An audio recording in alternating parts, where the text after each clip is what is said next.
eyes are on me as it is, if you Yeah, I understand. understand. Yeah, absolutely, So absolutely. Yeah. that is why I'm reluctant. But I also shared that my coach is pushing me, because she's knowing something on the other side of all of this. So she is pushing me to share my real story. Uh huh. I'm the motivator. Everybody calls me the motivator, and I always have something positive to say. But of course, there's a story behind all of that, and she wants me to share that, which would be freeing for me, and is going to help these women more so. I'll be more relatable when they know I've walked the things they've gone through. I've been through them too.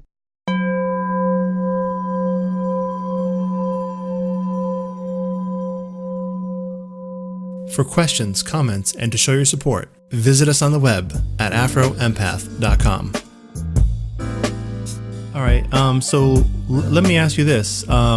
When did you realize you're an empath? And if you could you tell me a little bit about growing up and your childhood and things like that? And was there any trauma in that? Because I know a lot of empaths that I've interviewed recently have had traumatic childhoods. I'm not sure if that's the case for you. Not really. I can tell you a little bit about the childhood, but I can tell you where the trauma started coming in. It was later on in my life. I really want to know on a personal level your story. I want to know how you became the woman you are. You know what I'm trying to say? And what I mean, if you're a motivational speaker, that means you must have had some personal triumphs in life. So I want to know the good, the bad, the ugly, please. That's amazing. This is exactly what my coach wanted me to do. Mm-hmm. Okay, well, let me start since you asked about childhood. Let me just start. This part is not traumatic, but this is just where I started to feel different from others, and not in a bad way, but in a special way. This is all the way back in daycare. I went to my cousin's daycare, who owned it, and it was all black, one white young little boy that went there. And he, being in daycare, you wet yourself, you take your nap, you wake up, you wet yourself. And so they would call him Pee Boy. All of us, not me, but all of us there would, tease him, and that he was different. And I would defend him at 4 years old. It didn't have anything to do with color or what. And I thought about this, but I said, what am I going to talk about? It didn't have anything to do with color or anything. I just felt like he was being taunted and teased for being different, and that everybody was jumping on him. So at 4, I don't remember what I said, but I would put my body in front of him and, protect him, around the playground and everything. And so this is a white boy. That's who it was. Little white boy. We were all 4. We were all 4 years old. And he peed himself. At nap time, which I probably did too, but No, I hear. Shoot, I might have too. But go ahead. Do you know what I'm saying?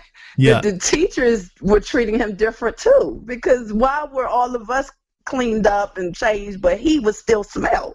Yeah. And they weren't taking care of him, and so I defended him in word and body. I would walk around. I was his security around the playground.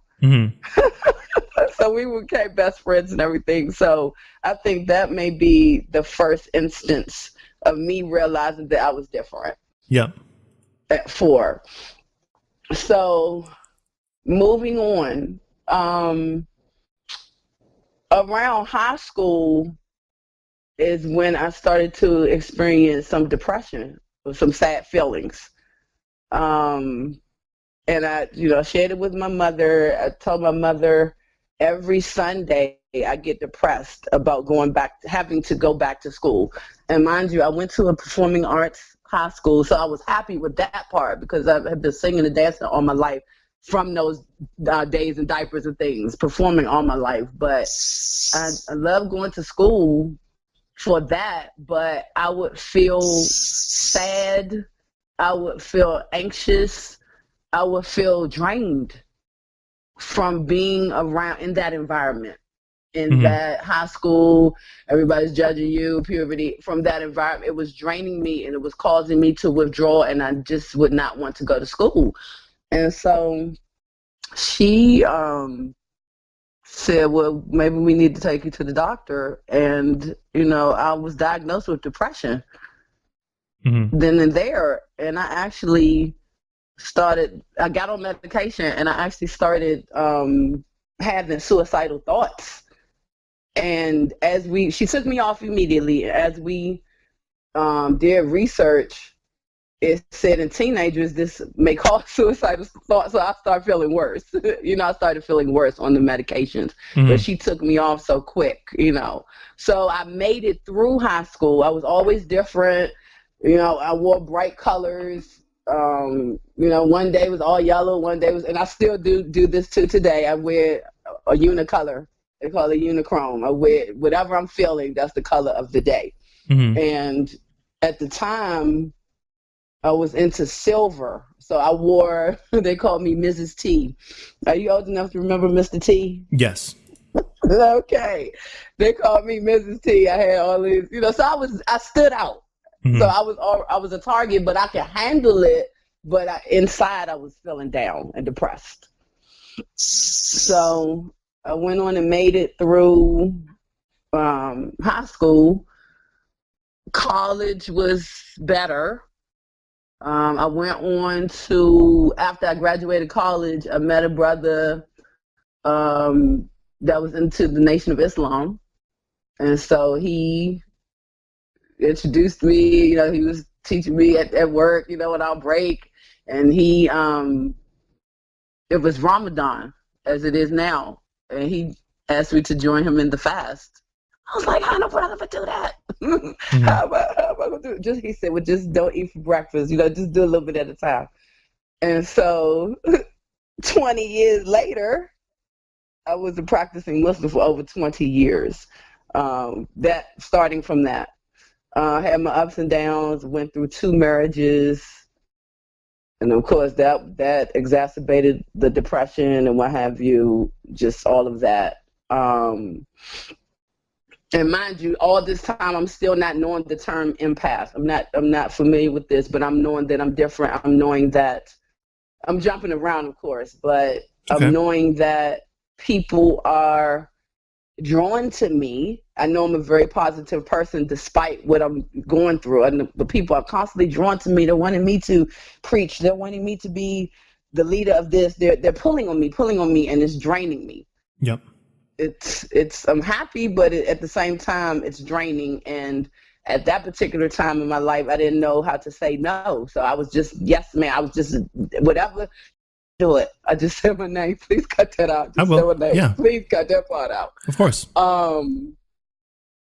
So one of the major points in my life is the death of my father, which was 14 years ago because my son just turned 14.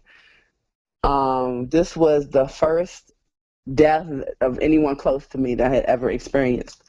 So I basically shut down. I think my way of dealing with it was not to acknowledge it. So in my mind, he did not die. So when it came time to make the funeral arrangements and to help my sister and to pick out the sunnah, I just refused to do it because I could not acknowledge. I had to just act like it hadn't happened for me to be able to cope. So that caused strife between myself and my sister. And then come the next year, my mother passed. So she went right after him. And my mother was my best friend on this earth. Still dealing with, that's been 13 years ago. I'm still trying to put my life back together after the passing of both parents. So shortly after that, I got divorced from the second.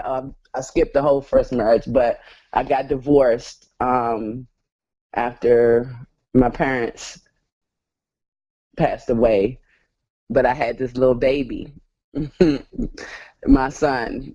And if it were not for him, I don't know, I might be in the insane asylum somewhere, but I had to keep getting up and making a way for my son. Mm-hmm. I've noticed that circumstance. Yeah, I've noticed that, like that, and I could be wrong, but you tell me if I'm wrong. But it seems like a lot of women who are spiritual in nature or empathic, mm-hmm. It seems like they have a child, I'm not sure if they do it intentionally, but it seems like their child is their reason to get up, their reason to stay on earth. Because if it wasn't, Yes. if it wasn't for their children, they wouldn't have any foundation to really care for it in this world. You know what I'm saying? Exactly. And I think that's a lot of mothers. I mean, I hear accounts of women, that, leave their child with the grandmother and all that. But I think a lot of mothers are just like that. And I think women just have a certain empathy, just women in general. But then the empath is going to have another level of that.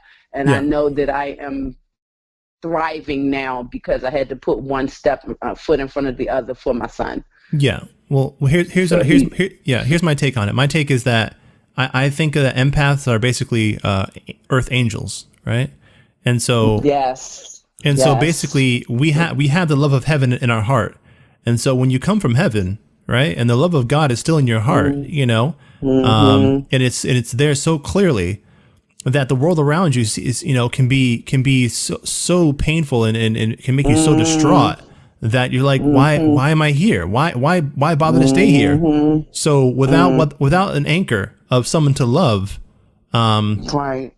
it can be almost impossible for us for a lot of women to stay sane.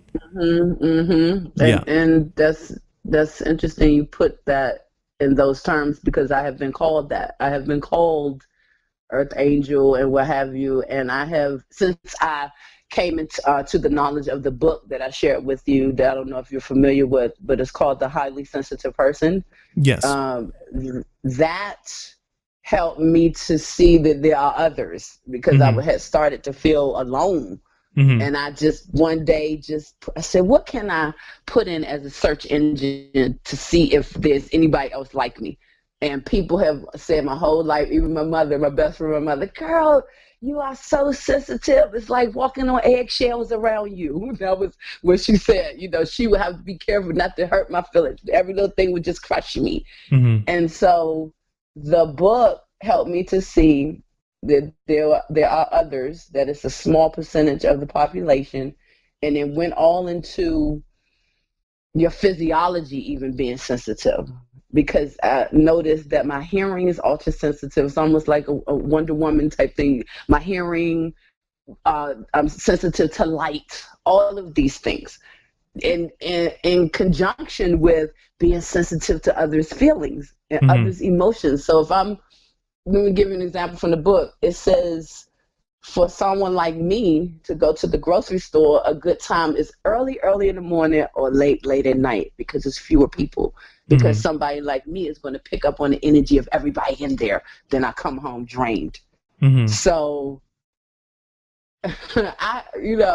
being a fellow empath, you know these things. Oh yeah, you feel a person. Absolutely. You read a person.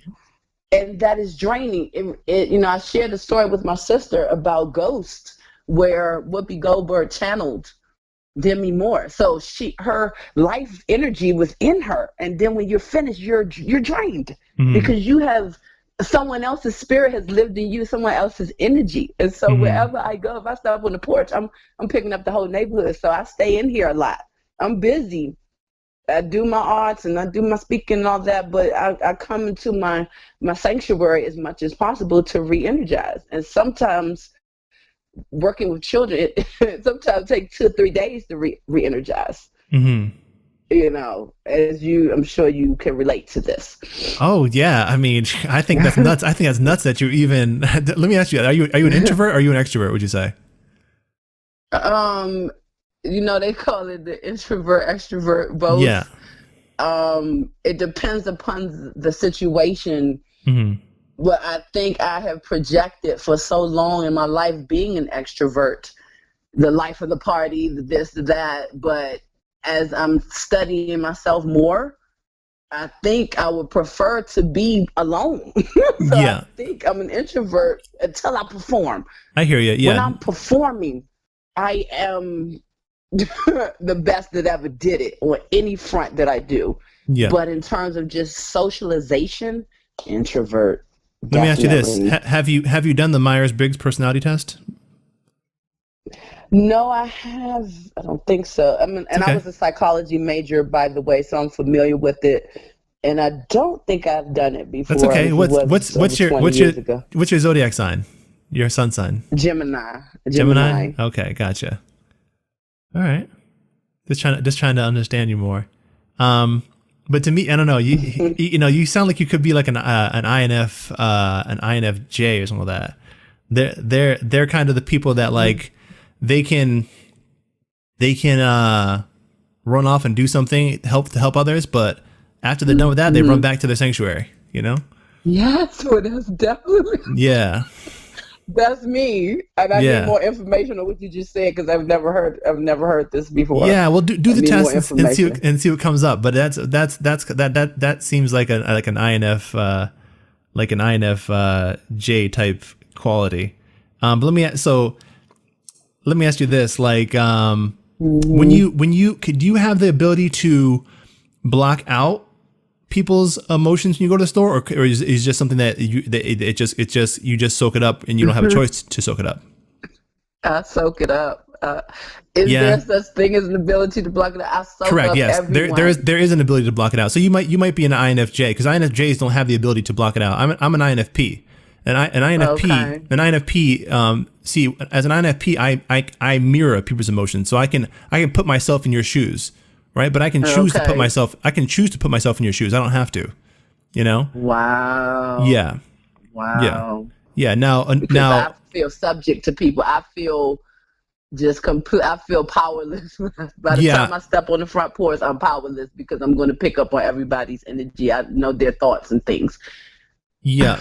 Let me ask you this: have you practiced meditation before? Yes. Some years ago, I came across years ago. Years ago, you stopped doing it. I know. I know. Oh boy, know. you haven't listened to this podcast before because I'm a stickler for that. And I've been studying some other teachers and gurus and things, and of course, I know I have to get back. Yeah, I think now I think what I'm going through now in terms of the meditation, I'm going through my perfectionist mode. The environment has to be perfect. It has to be candles lit. No, what that is just you being afraid. That's all it is. It's you being afraid, right? And making excuses for not going in and dealing with your inner pain and your inner hurt. Oh yeah, it's definitely a fear. It's definitely. Of course, I know. Shoot, I'm an empath. Yeah, I know. Listen, you know, I know. At least I can take being read. I read other people now. It's my turn. Yeah, exactly. So the love I have is a very tough love. It's a very, very strong love, but it's a very tough love. And I've noticed that a lot of people, when it comes to meditation, it's almost like they need permission to find peace in their life. Does that make sense? Wow. Because all you have to do, sister, is take deep breaths, right? Take deep breaths and center yourself, right? And go in and deal with your own heart and your own hurts and your own anxiety and really the falsehood that grips your nervous system, right? Let's start with this falsehood here. Let me ask you, what do you think of this world? Do you think this world is could ever be perfect? Do you think this world is heaven on earth, or do you think this world is hell? What do you think about it? This world in general. I know that this world is hell, but I believe that it can be transformed into heaven, and I feel like I'm a part of that process. I feel like I'm one to bring that in. I agree. I'm not disagreeing with that. Yeah. I think it's being, and I think as empaths, it's our role. The reason why we do feel so much is because we're soaking up the pain and the fear and the anxiety and the falsehood of others to transmute that through ourselves. Similar to the story of Christ. You've heard of the concept of the body of Christ? Yes. So even though Christ is the head, we're all connected. We're all one, connected through our eternal souls. Yeah.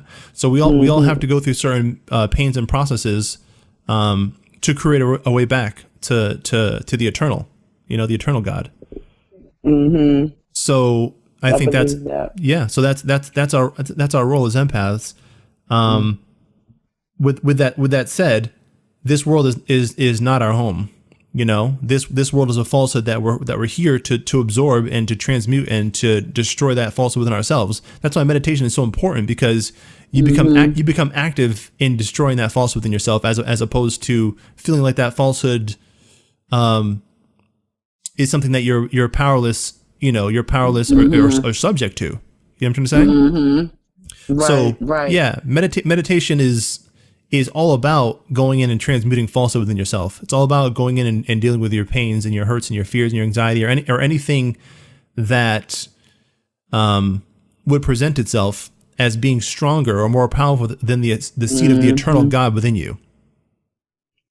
Right? Yes. Because God does not. I've never heard it put that way. Yes, because God does not run from anything. Right? Love is the strongest power ever. Right? So love conquers all. That seed of love is within your heart. That means you have to cultivate that. And so the falsehood is nothing more than just dirt or soil for you to that seed to grow. And that's the way you need to look at it. Wow. Yes. That's beautiful. Never heard it put that way. I know what it's used for and what it can do, but the way you put it helps me to be able to go ahead and just do it, Yes, just do it. Yes. Get into it. You know what I'm saying? Absolutely. Because I know I need it. You and do. Like I said, it's been years. Yeah. The whole go ahead. And it was uncomfortable, is the reason why I stopped. It was uncomfortable. And it was a guided meditation. I mean, I don't know if you recommend that or what have you, but it was through Lucinda Bassett. Have you heard of her? Mm-mm. Okay, this is a teacher that went through depression and anxiety, and she has tapes and videos and what have you, and I studied her while I was going through my process, and it helped me because she pushed me to be an entrepreneur. She was saying that very thing that scares you, go and do it, and I started teaching children music and drama and what have you, and I had not been doing that, and the meditation was to get you out of the depression and anxiety and things, but it was a guided one with music and things. And not to say it's anything wrong, but it may be another way that I feel more comfortable. I don't know if you may know some other techniques. I mean, I don't. I'll send you a PDF on my method. On my philosophy. My whole philosophy is essentially it's realizing that you're eternal. That who you are is eternal. Right, and you're who you are is a little seed of light, right? It's like a little sand kernel of light. That is really who you are, and you are housed or even imprisoned in this body, in this animatronics body that you have. And so the nervous system it's a necessary function of the body. To preserve itself, right? Because we need these vessels in order to experience the world that we are in, right? Mm-hmm. But it's now that vessel has been programmed to keep itself alive, and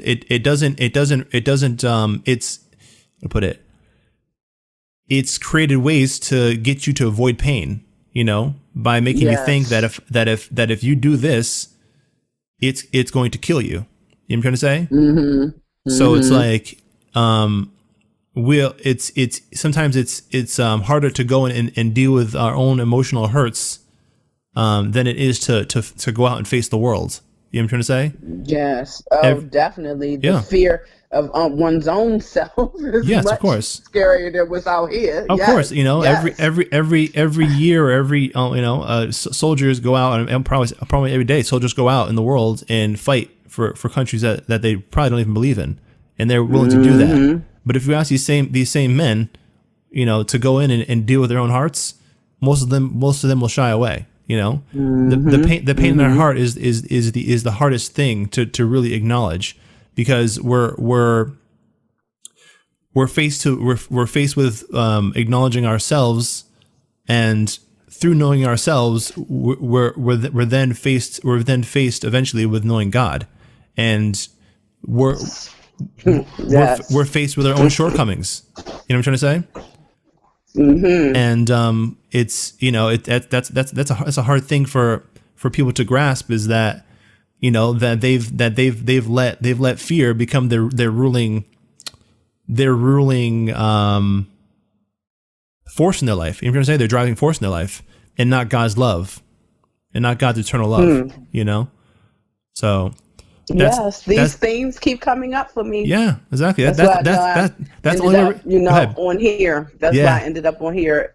And I also believe that when the student is ready, the teacher appears. Yeah.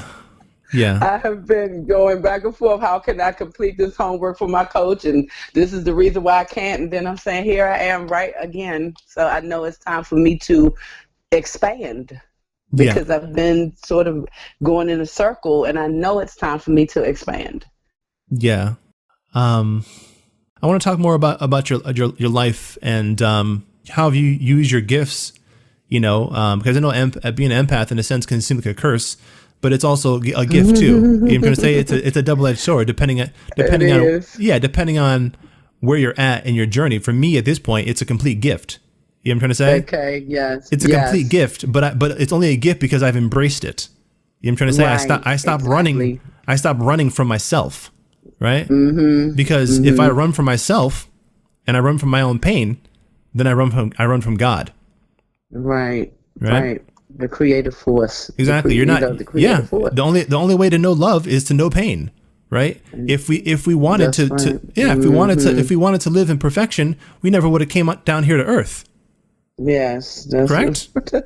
And it's funny you say that, because I've been studying about the spiritual contract, about how we all made a contract to even be here, to incarnate. Of course, because it was something that we needed to learn. And yes, if according to this particular teacher, if that particular lesson is not learned, you're gonna come back. Yeah. And well.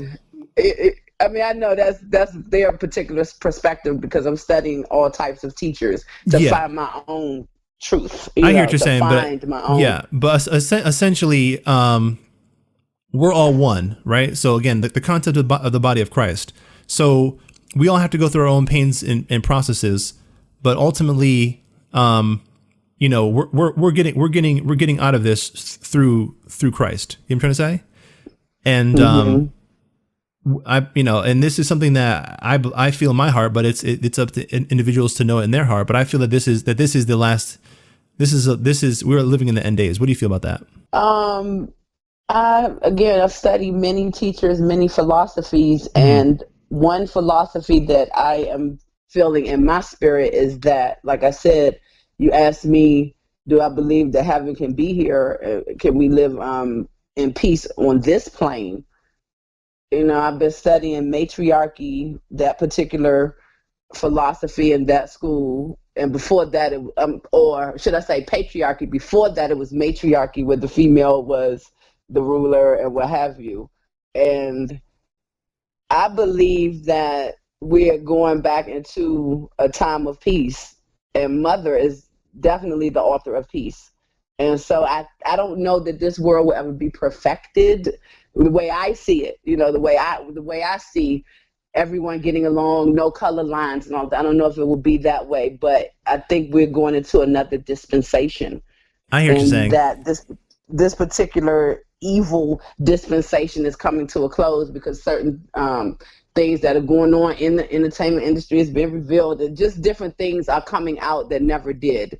So I feel like I'm here at this particular time to help see a glimpse of that, to do my part.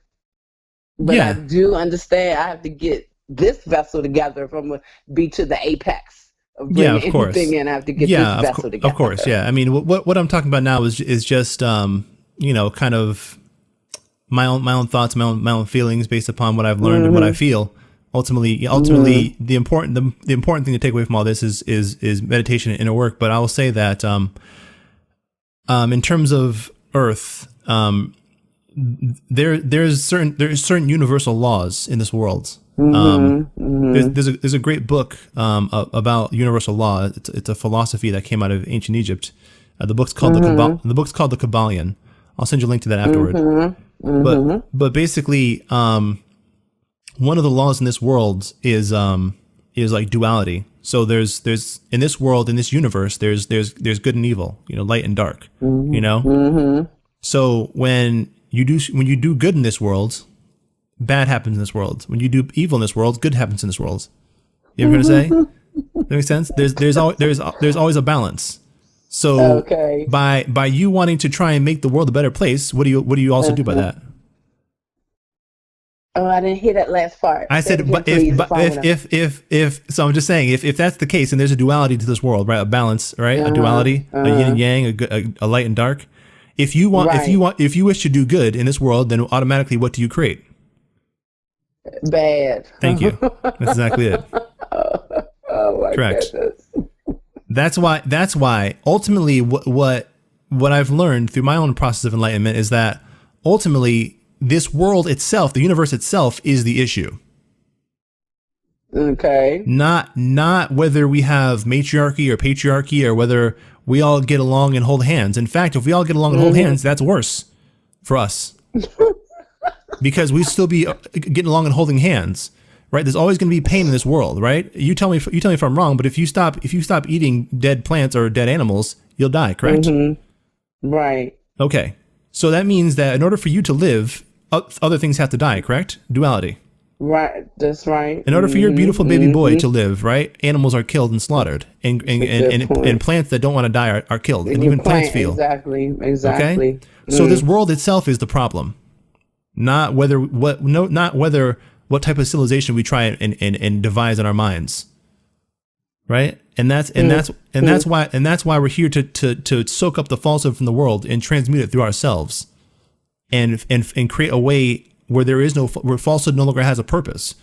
Here's the thing you have to understand. This is a very important lesson that I learned in terms of truth and falsehood. All false things pass away, right? So only love will remain. You know what I'm saying? So what we're doing as empaths is making it so that falsehood no longer has a purpose. But in order for it to no longer have a purpose, it needs to no longer have a purpose in your heart personally. Make sense? Now, ultimately, we're gonna be free through Christ. You know what I'm trying to say? But in the meantime, it's about you finding faith in your own heart and peace in your own heart, so you can find peace in your now. Right? So this is interesting. This is going to be a new philosophy for me. So I get that in terms of, I'm trying to do good, and I'm creating bad. I mean, I truly get that duality. I get that. What if I can ask you? If I can take the mic and ask you a question now? Please. Switching places. Of course. What do you feel the bad or the bad within self? So, because I'm looking at myself, what purpose is it serving? Because you said it would no longer be around when it's not needed. So it's needed now. So what purpose is it serving? According to your understanding of beliefs. Sure. What is needed and what we're serving by thinking about creating a better world is we're serving our bodies. We're serving our bodies. Your body, right, was created as a necessary evil, right? Because Christ and angels have to come into this world in order to come in this base materialistic, this base, low vibrational material world to end it. And that's the only reason that the body's important, right? That's the only reason. This world is a product of the original sin, right? But it's a sin that was eventually going to happen. We came from a place of perfection. In that perfection, there was something called free will, right? So we had the ability to do whatever we wanted to. That included creating our own world if we wanted to. And some beings decided to create their own world, right? We ate of the fruit of the tree of knowledge of good and evil. So the story goes, and we fell into this world, right? And became clothed in bodies. These bodies that we talk about and these civilizations that we talk about of creating new flesh kingdoms. You know what I'm trying to say? Exactly. Luckily, I had a background knowledge to follow you. Yes, correct. Well, that's the whole point. Everything's leading up to this, right? So yes. So the point is that ultimately, when you're thinking about doing good in this world, you need to think to yourself. I'll give you this definition to make it easier for you. Good is those who wish to see this world ended, right? The return of the Messiah and the ending of this world. Evil is those who wish to keep this world going, right? Those who wish to see Egypt 2.0, those who wish to see a new type of kingdom, rise in this world, right? Because Christ says, Christ says in the Bible, talking to the Romans, don't fear me. I haven't come to take over your kingdom, right? I've come to end this world. I've come to fulfill the prophecy and end this world, right? There'll be a new heaven and a new earth, for the old have passed away. So we're going to be, the key is we're going to be entering a new world, right? Now we can't imagine what that's like because we're still limited by our finite minds, right? If I ask you to imagine eternity, you'll think of something in the world. You'll think of maybe the ocean or the universe. But the universe had a beginning, right? Anything that can have a beginning has an end. Right. Okay. Right. Therefore, the universe, there's a place you can get to the universe, and you think, and the universe expands based upon your thoughts. So the universe is a mental creation. Therefore, it's something that we need to be in it, but not of it. You know what I'm trying to say? Meaning, there's a certain love that we have as empaths for the world that through caring about the world enough, you'll eventually surrender to your own soul. You know what I'm trying to say? And realize that, okay, I'm going about things the wrong way. I'm thinking I'm doing right by trying to, because for me, I'll tell you personally, for me, my suffering and my plight and my Christ story was trying to save Black people physically. And that landed me in jail, and during that time, I was, even though I was a prisoner to my own heart, and I had to ask God, I said, I don't know what you are, it's one of the only time I prayed. And I was like, but if you'll take this pain from my heart, I promise I'll stop doing what I'm doing and the way I'm doing it. You know what I'm trying to say? Because I'm trying to free Black people through physical means.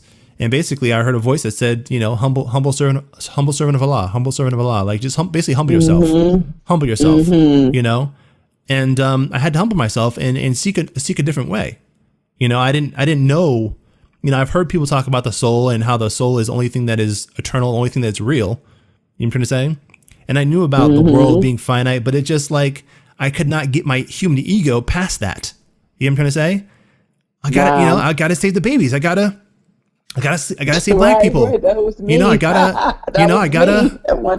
We're gonna be kings and queens again. We're gonna have our head wraps and we're gonna, you know what I'm trying to say? We've already done that. We've already done that. It's time to go home. It's time to go home. That's why you're here. It's time to go home. Right? So we got to find peace. Wow. We got to renew our faith.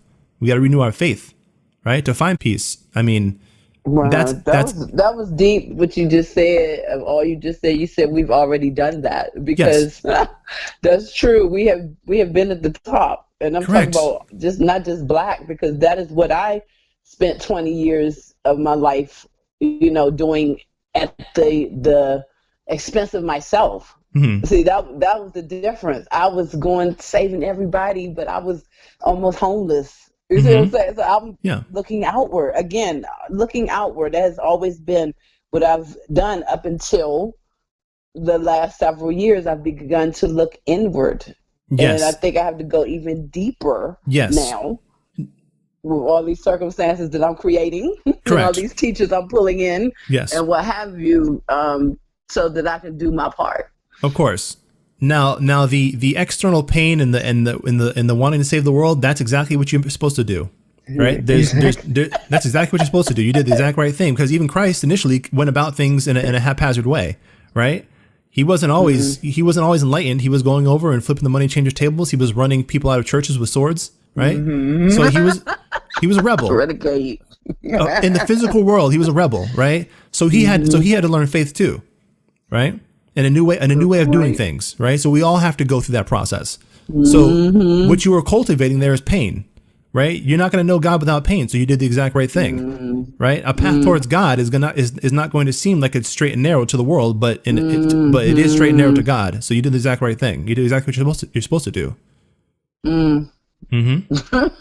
That's a good. I mean, that's a really positive way to look at it, because to be honest with you, until my parents passed, They were my shield. They were my everything. I almost grew up with the golden spoon in my mouth. It was like that. I didn't want for anything. And then when they were gone, I had to find myself. I had to struggle. I had to be out in the cold, catching buses with my little baby. And I mean, I never had to do those things.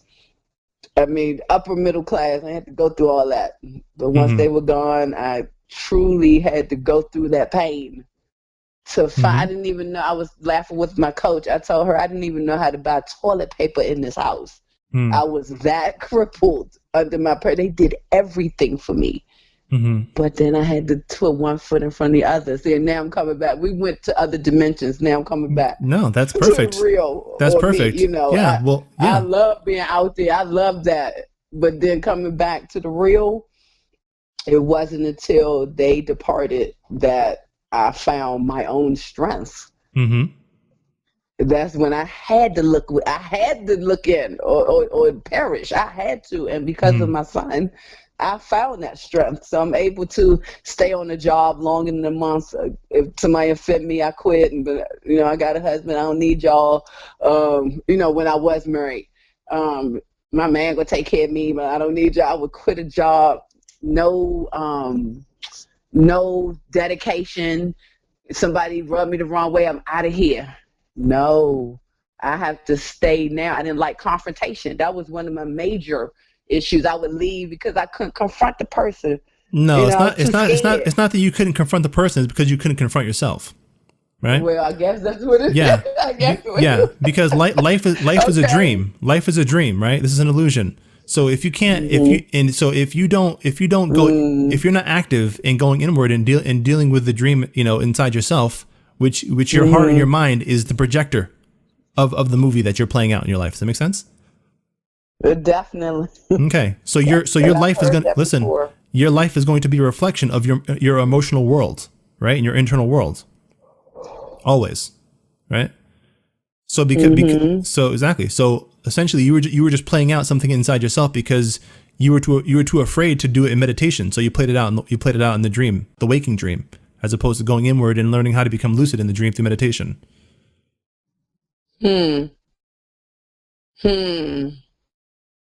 Whoa.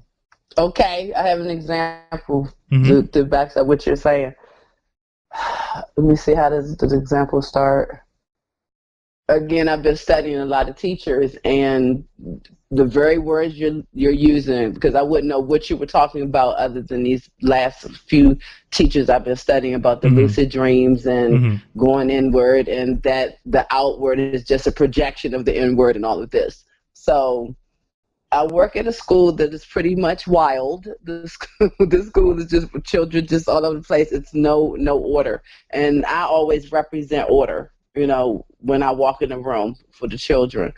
And so I had a lot of issues with administration and just different things. And I noticed once I started studying and going inward, I would have a peaceful day. Johnny wasn't jumping on tables and blah, blah, blah. I told my sister, wait a minute, I had a peaceful week. And she said, well, that's because you've been going inside. You've been calming your own self down. You've been dealing with yourself.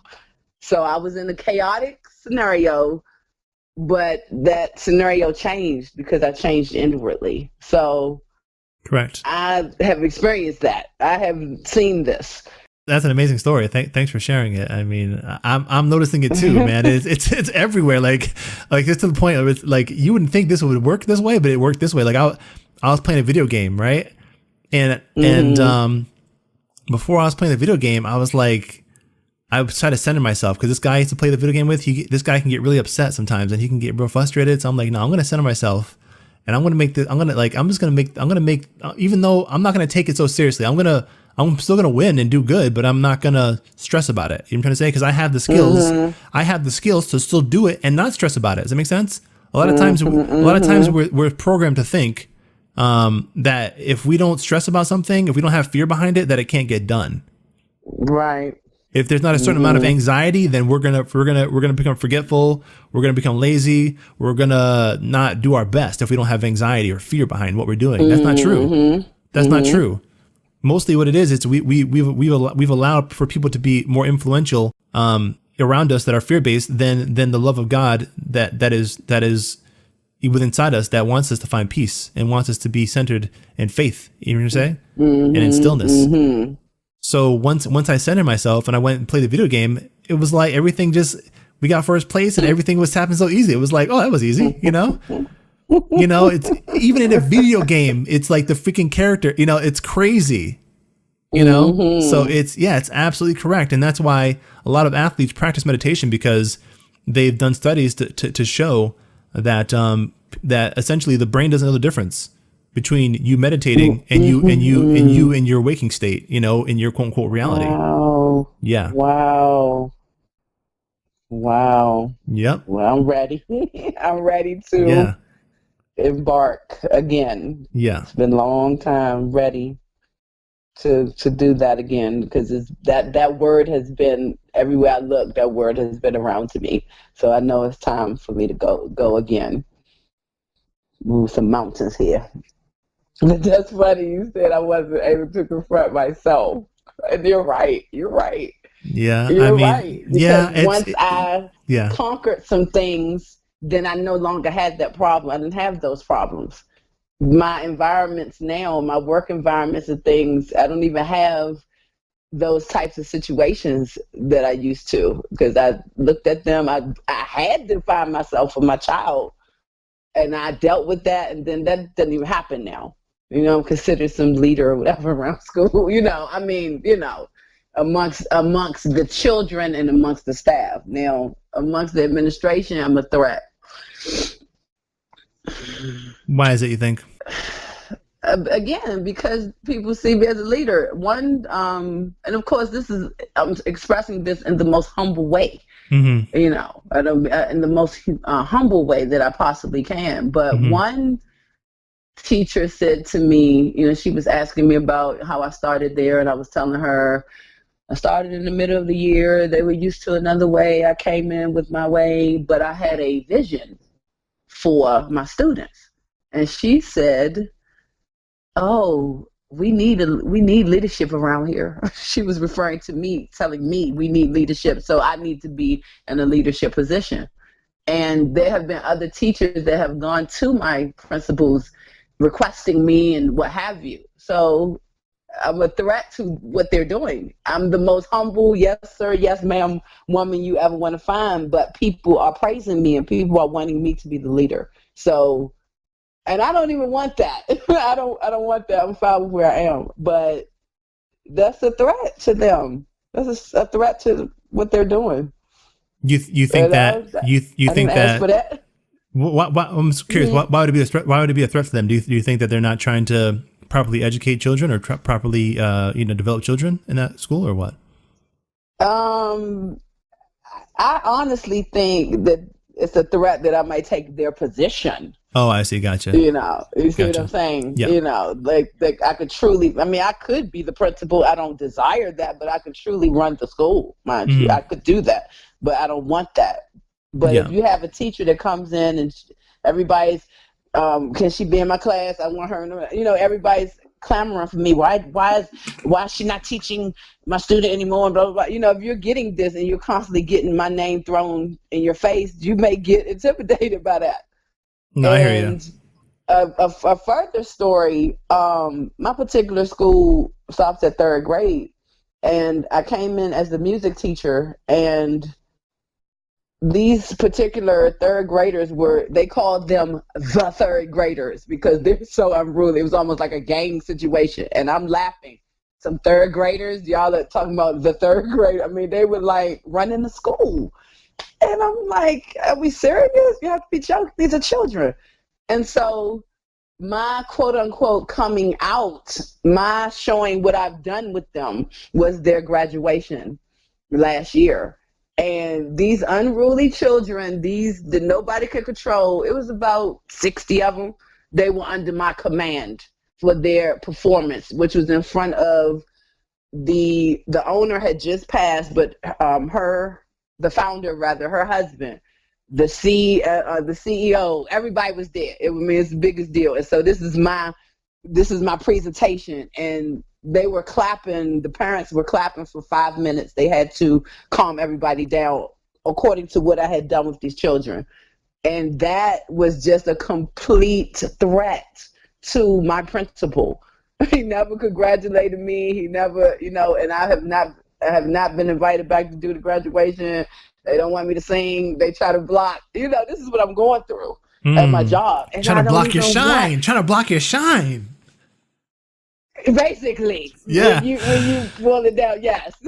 Yeah, that's what it is. You know what? Your soul cannot be bound. You know what I'm trying to say? And what it is exactly. Is you're more the seed of God within you is more powerful than what's in them right now, which is envy and jealousy, apparently.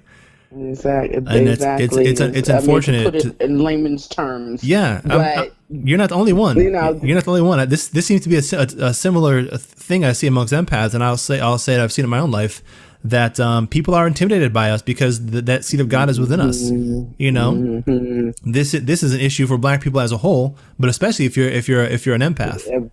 Exactly. Yeah. Because I found it wasn't like this until I found out who I am. Yes, of course. It wasn't like this when I was still trying to find myself. But when I actually found out and figured out that I'm here to do a purpose, I'm here to do a job, to clean this place up, is when that's happening in my arts world. That's happening everywhere for me, But of course, it's a concern with my livelihood. That's why the message you got. That's a concern for me as I'm trying to maneuver.